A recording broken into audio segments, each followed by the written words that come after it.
In this video, let's look at using the Rokushoku 6-foot staff and with some of the same principles, okay? One of the things that this will teach you is how to look at your body's movement, okay? As a kind of an independent set of conditions, okay? So that you do not have to stop moving when you're using the weapon.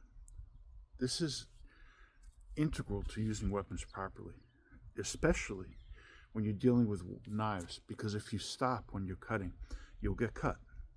And it's a natural tendency when we're using any sort of a weapon to sort of stop to make sure we're doing things properly, okay? And you want to control that very carefully. And this, again, you're building muscle memory and habit by doing this properly. So again, with the Rokushoku this time, okay?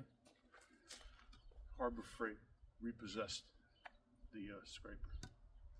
Okay, so, boom. Same thing, your weight's here. Just grab the stick.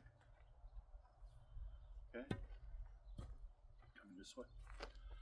Let the stick go this way. Here, just grab it. Okay? To control that weight, okay? Let the stick, its weight, control itself. If you want to work on your hand positioning, when you're coming here, come this way. Okay? If you're coming this way, okay, then just use it as finger movements to a degree, or just use the rotation of the weapon. Okay?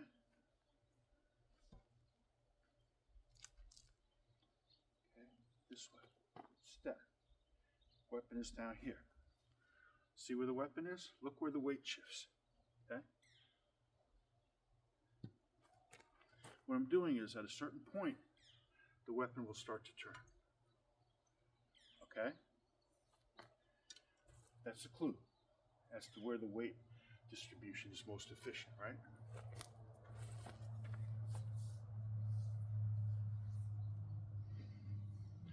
And I'm pulling this back. If I step back, working with this here, arms up here, not here. This is holding something, okay? This is using structure. This is actually a command, okay? This can act as a shield in various fashions, okay? Which allows you very quickly, if you want to use the weapon, to position your body in order to do that, okay? That was a little janky, but you get the idea. If I'm here, I can kick the weight up here, boom, to strike ahead. I don't even have to go bend over to grab the weapon, okay? See where I am here? Here, okay? So if I want to move the weapon from this point, okay, I can change the plane of the weapon, moving my body back, okay? Or I can go front, and I can use the momentum of the weapon. But in either case, the thing I don't have to change is I don't have to change my footwork.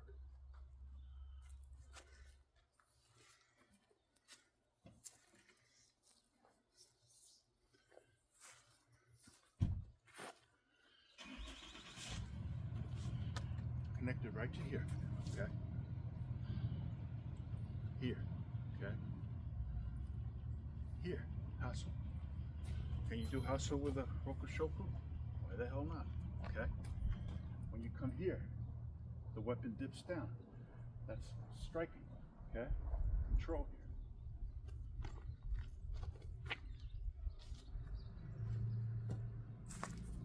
So let's just keep it simple and understand the basic weight transfer that we're doing, okay?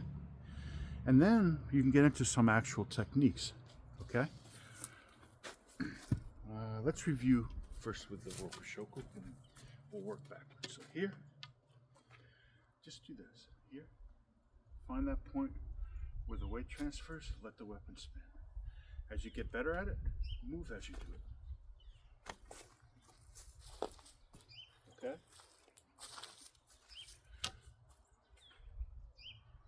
Here. Warts and all, baby. Okay? Move your body with the weight of the weapon.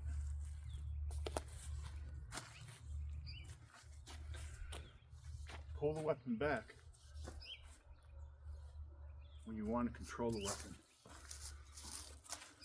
because that will let you reset your distance, and your opponent won't get a beat on your distance. With the Kroto Naginata, you have a little more weight to work with, which kind of makes it easier. Basically, if you just take this hand, let it fall down this way, it'll compel you to walk forwards. Okay? It's actually easier. Okay, just turning your hand over. 1, 2. Okay. So this is the easier way to do it. Just here, stick, blade, back, controlling, pulling back, and setting this here. Okay. You can also do it with this hand. 1, 2. Okay. It's really the same. It's just a little different.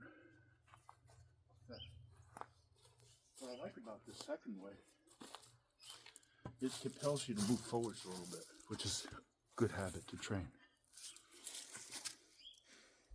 Anyway, once you work on understanding your weight and the weapon's weight and putting that together effectively, then when you start to use the weapon to strike, to do technique, you'll really see a big difference in how effective you are. I will show you this when I get an uke out here eventually, but take it from years of experience. The stuff I'm showing you, it's boring, okay? But it is the way you develop the capacity to really be deadly with these weapons, okay? And a lot of stuff that looks very fast and hard, most of what you're doing is actually putting the brakes on what you're hitting. That's just a fact, okay? And that hits a difference. That's levels to the game, okay? And if you do things in that fashion, you may look very good, but you won't have the effectiveness. You won't be able to really use the hardness or the cutting edgedness of a halberd, the hardness of a stick properly when you're fighting, okay? You want to make sure that when you hit something with that it's concussive, okay? That it breaks when it hits, including the tip. When you're hitting with the tip of any stick, you want to try to get close to the rim, okay? That's why you often see a metal rim on Hanbo 3-foot sticks, okay? And by making the surface area smaller to the target and using the right body dynamics, you have something that potentially is very dangerous and can very easily break bones and attack vital areas, okay? So, hope this is helpful.